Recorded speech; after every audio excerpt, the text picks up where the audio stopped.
నమస్తే welcome to 9+ news. Tamil Nadu అసెంబ్లీలో ఇవాళ సీఎం విజయ్ బల పరీక్షలో నెగ్గారు. ఆయనకు అనుకూలంగా 144 మంది ఓటేశారు. ఇక 22 మంది వ్యతిరేకంగా ఓటేశారు. 5గురు ఓటింగ్లో పాల్గొనలేదు. ఇక డిఎంకే పార్టీ సభ నుంచి అయితే వాకౌట్ చేసింది. ఆ పార్టీకి చెందిన 59 మంది ఎమ్మెల్యేలు ఉన్నారు. అన్నా డిఎంకే రెబెల్స్ టీవీకేకు అనుకూలంగా ఓటేశారు. కానీ పళనిస్వామి వర్గం మాత్రం వ్యతిరేకంగా ఓటేసింది. ఇక టీవీకే పార్టీ అసెంబ్లీ ఎన్నికల్లో 108 స్థానాల్లో నెగ్గింది. విజయ్ 2 చోట్ల నెగ్గటంతో ఓ స్థానం ఖాళీ అయింది. ఇక ఒక్క ఓటుతో గెలిచిన టీవీకే ఎమ్మెల్యే బల పరీక్షలో పాల్గొనలేదు. అయితే విశ్వాస పరీక్ష కన్నా ముందే కాంగ్రెస్ తో పాటు వామపక్షాలు కూడా విజయ్కు మద్దతు ప్రకటించిన విషయం మనందరికీ తెలిసిందే. ఇక తమిళనాడు అసెంబ్లీలో 117 మ్యాజిక్ మార్క్.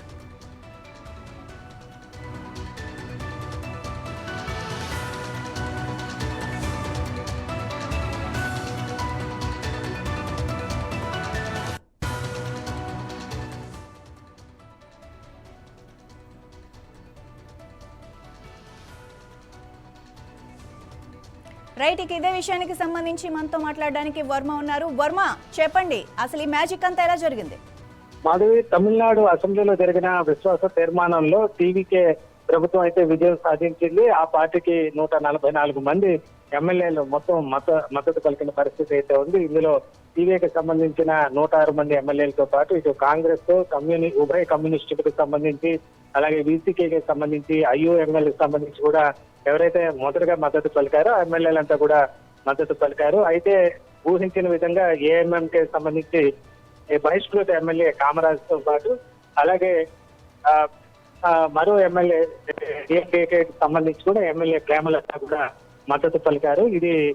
ఈమె మద్దతు పలుకుతుందన్న తొలుత అయితే టీవీకే కూడా ఊహించలేదు. చివరి నిమిషంలో ఆమె కూడా ఇదైతే డిఎంకే కూటమిలో ఉన్న ఎమ్మెల్యే కూడా మద్దతు పలకడం జరిగింది. ఇక అన్నా డిఎంకే సంబంధించి మొత్తం 24 మంది ఎమ్మెల్యేలు మద్దతు పలికారు. షణ్ముగం అలాగే వేలుమణి వర్గానికి సంబంధించిన వీళ్ళంతా కూడా నిన్ననే విజయ్ని కలవడం జరిగింది. ఈ రోజు అసెంబ్లీ సందర్భంగా మద్దతు పలికారు. అయితే ఈ ఓటింగ్ లో డిఎంకే పాల్గొనలేదు. ఈ పరిణామాలు చూసిన అనంతరం మొత్తం ఓటింగ్ ను బహిష్కరిస్తున్నామంటూ కూడా ఆ పార్టీకి సంబంధించి నేత ఉదయనిధి స్టాలిన్ తో పాటు ఇతర ఎమ్మెల్యేలు కూడా అసెంబ్లీ నుంచి వాకౌట్ చేసి వెళ్లిపోయిన పరిస్థితి అయితే ఉంది. అంటే డిఎంకే వెళ్ళిపోయింది కదా, వాకౌట్ చేసింది, దాన్ని ఎలా చూడాలి? అంటే డిఎంకే ప్రజాస్వామ్యానికి, ప్రజల తీర్పు వ్యతిరేకంగా టీవీకే వ్యవహరిస్తుందంటూ కూడా విజయ్ కూడా ప్రజా తీర్పును అవమానిస్తున్నారంటూ కూడా స్టాలిన్ ఆరోపణలు చేశారు. ఎందుకంటే ఆ పార్టీకి సంబంధించి ఇప్పటికే మద్దతు ఎమ్మెల్యేలు ఉన్నారు. గతంలో ఏదైతే డిఎంకేకి ఎవరైతే మిత్రపక్షులు ఉన్నారో వాళ్ళు ముందుగానే మద్దతు పలికారు. అయినప్పటికీ కూడా సభలో పరిణామాలు మారాయి. అన్నా డిఎంకే సంబంధించి కూడా ఈ ఓట్లను ఎమ్మెల్యేలను చీల్చిన దానిపైన కూడా డిఎంకే కూడా అసంతృప్తి వ్యక్తం చేసిన పరిస్థితి అయితే ఉంది. అటు పళనిస్వామి కూడా టీవీకే పైన అలాగే విజయ్ పైన కూడా తీవ్ర ఆరోపణలు అయితే చేశారు. తమ పార్టీని చీల్చడం అనేది నైతిక చర్య కాదంటూ కూడా ఆయన వ్యాఖ్యానించారు. ఆయన కూడా అటు అనంతరం ఏదో విశ్వాస తీర్మానం అనంతరం ఆయన కూడా అసంతృప్తితో వాకౌట్ చేసిన పరిస్థితి అయితే ఉందని చెప్పచ్చు.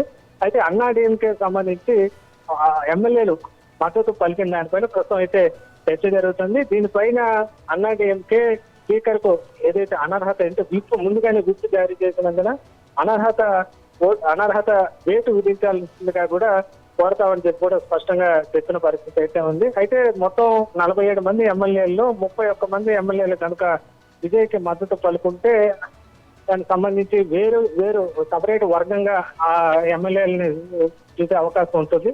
అయితే అంతకన్నా తక్కువ మంది ఎమ్మెల్యేలు ప్రస్తుతం మద్దతు పలికిన నేపథ్యంలో ఈ అనర్హత వేటు పైన స్పీకర్ నిర్ణయం మేరకు ఆధారపడి ఉంటుందని చెప్పచ్చు. ఎందుకంటే అనేక ఇతర రాష్ట్రాల్లో కూడా స్పీకర్ సంబంధించిన నిర్ణయం తీసుకోవటం శాస్త్రం జరుగుతూ ఉంటుంది. తర్వాత అనంతరం కోర్టులకు వెళ్తూ ఉంటారు. కోర్టుల్లో కూడా స్పీకర్ సంబంధించి కూడా నిర్ణయం తీసుకోవాల్సిందిగా న్యాయమూర్తులు సూచిస్తూ ఉంటారు. ఎందుకంటే రాజ్యాంగబద్ధంగా స్పీకర్ నిర్ణయం కీలకంగా మారిందని చెప్పచ్చు. దీంతో తమ పైన అనర్హత వేటు పడదు, స్పీకర్ అధికార పార్టీకి సంబంధించిన వ్యక్తే కావడంతో వీళ్ళంతా నిర్ణయం తీసుకున్నట్టుగా తెలుస్తుంది. అయితే విజయ్ వ్యవహార తీరు ప్రస్తుతం అయితే ఆయన ఇది ప్రభుత్వం ఏర్పాటు చేసి కేవలం 3-4 రోజుల్లోనే ఆయన వ్యవహరించిన తీరు మాత్రం రాజకీయంగా కొంతవరకు విమర్శలకు దారి తీస్తున్న పరిస్థితి అయితే ఉందని చెప్పొచ్చు. ఎందుకంటే ఇప్పటికే ఆయనకు మద్దతు కావాల్సిన ఎమ్మెల్యేల బలం ఉంది. ఆయనప్పటికీ అన్నాడీఎంకే సంబంధించి చీలికలో టీవీకే లోపాయికారిగా పాత్ర పోషించిందని చెప్పి కూడా ఆరోపణలు అయితే వెల్లువెత్తుతున్నాయి. టీవీకే ప్రధానంగా ఈ ఆరోపణలు అయితే చేస్తుంది. మరి టీవీకే దీనిపైన ఏ రకంగా సమాధానం చెప్తుందో కూడా చూడాల్సిన పరిస్థితి అయితే ఉంది. మరోవైపు ఇంతమంది ఎమ్మెల్యేలు మద్దతు పలికిన నేపథ్యంలో 35 మాత్రమే కేబినెట్ లో మంత్రి పదవులకి ఆస్కారం ఉంటుంది. ఇప్పటికే 9 మంది మంత్రుల లిస్టు అయితే ప్రకటించడం జరిగింది. మిగతా లిస్టులో ఒకవేళ అన్నాడీఎంకే సంబంధించిన ఎమ్మెల్యేలకు చోటు ఉంటుందా లేదా అనేది ఒక ప్రశ్నార్థకంగా మారింది. ఒకవేళ విజయ్ గనుక అన్నాడీఎంకే ఎమ్మెల్యేలకు కూడా మంత్రి పదవులు కేటాయిస్తే ఖచ్చితంగా ఆయన రాజకీయ విమర్శలు ఎదుర్కోక తప్పదని చెప్పొచ్చు. ఇది ప్రతిపక్షాలు కూడా ఒక అస్త్రంగా మారే అవకాశం ఉంటుంది. మొత్తం మీద ఈ రోజు తమిళనాడులో అసెంబ్లీలో జరిగిన ఒక నాటకీయ పరిణామాలు మాత్రం రాజకీయాల్లో మరింత వేడి రాజేశాయని చెప్పుకోవచ్చు. ఇప్పుడు అన్నాడీఎంకే రెండుగా చీలిపోయిన పరిస్థితుల నేపథ్యంలో ఆ పార్టీ నేతలు ఎలా వ్యవహరిస్తారు, స్పీకర్ దీనిపైన నిర్ణయం ఏమన్నా తీసుకునే అవకాశం ఉంటుందా లేదా, ఇవన్నీ కూడా ప్రస్తుతం రాబోయే రోజుల్లో తేలాల్సిన అంశాలుగా చెప్పుకోవచ్చు. మొత్తం మీద ఈ రోజు అందరూ ఊహించిన విధంగానే టీవీకే మెజార్టీతో కావాల్సిన దానికన్నా అదనంగా ఎక్కువ మెజార్టీతోనే ప్రభుత్వం అయితే విశ్వాస తీర్మానం నెగ్గింది. కానీ విజయ్ మాత్రం రాజకీయంగా అనేక ప్రశ్నలకు సమాధానాలు చెప్పుకోవాల్సిన పరిస్థితి అయితే వచ్చిందని కూడా చెప్పచ్చు. మాధవి, రైట్ వర్మ, మరి ఈ బల పరీక్షలో విజయ్ నెగ్గారు కదా సీఎం, మరి తమిళనాడు ప్రజలు అలాగే విజయ్ ఫ్యాన్స్ వాళ్ళ అభిమానం ఎలా ఉంది, వాళ్ళ స్పందన? అంటే ఇప్పుడు దాకా ఏదైతే ఒక 10 ఎమ్మెల్యేలు దూరంగా ప్రభుత్వం సంబంధించిన మెజార్టీ ఎమ్మెల్యేలు ఆగిపోయారు. ఆ తర్వాత అనేక నాటకీయ పరిణామాలు మనకు చూసాము. తమిళనాడులో చోటు చేసుకున్న సంగతి తెలిసింది.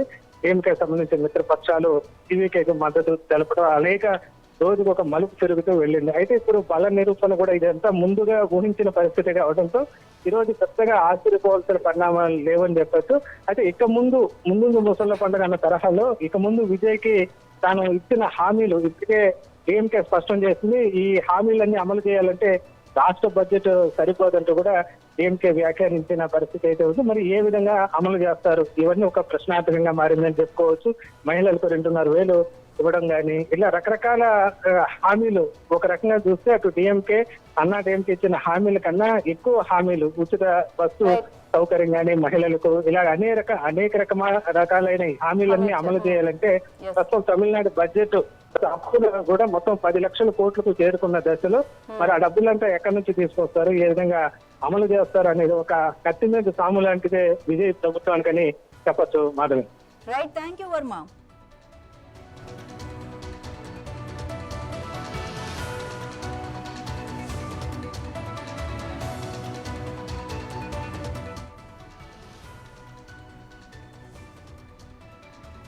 ఇక బల పరీక్షపై చర్చ తర్వాత తమిళనాడు అసెంబ్లీలో సీఎం విజయ్ మాట్లాడారు. తమ సర్కారు సెక్యులర్ విధానానికి కట్టుబడి ఉంటుందని హామీ ఇచ్చారు. ఇక తమ ప్రభుత్వం వేగవంతమైన గుర్రం తరహాలో పనిచేస్తుందని, కానీ హార్స్ ట్రేడింగ్ కు పాల్పడదని చెప్పారు. గత ప్రభుత్వాలకు చెందిన అన్ని సంక్షేమ పథకాలను తమ ప్రభుత్వం కూడా కొనసాగిస్తుందని హామీ ఇచ్చారు. ఇక అన్ని పార్టీలకు చెందిన సభ్యులు విశ్వాస పరీక్ష చర్చలో పాల్గొన్న తర్వాత అయితే విజయ్ ఈ విధంగా మాట్లాడారు. ఓటింగ్ కు ముందు సభా డోర్లను మూసివేయాలని స్పీకర్ జేసీడీ ప్రభాకర్ ఆదేశించారు. ఇక ఎమ్మెల్యేలు ఎవరి సీట్లలో వారే కూర్చున్నారు. బ్లాక్ వారీగా ఓటింగ్ ప్రక్రియ నిర్వహించారు. అండ్ ఆ ప్రక్రియలో విజయ్ సీఎంగా నెగ్గారు, తన బలాన్ని నిరూపించుకున్నారు. మరిన్ని అప్డేట్స్ కోసం చూస్తూనే ఉండండి 9+ న్యూస్.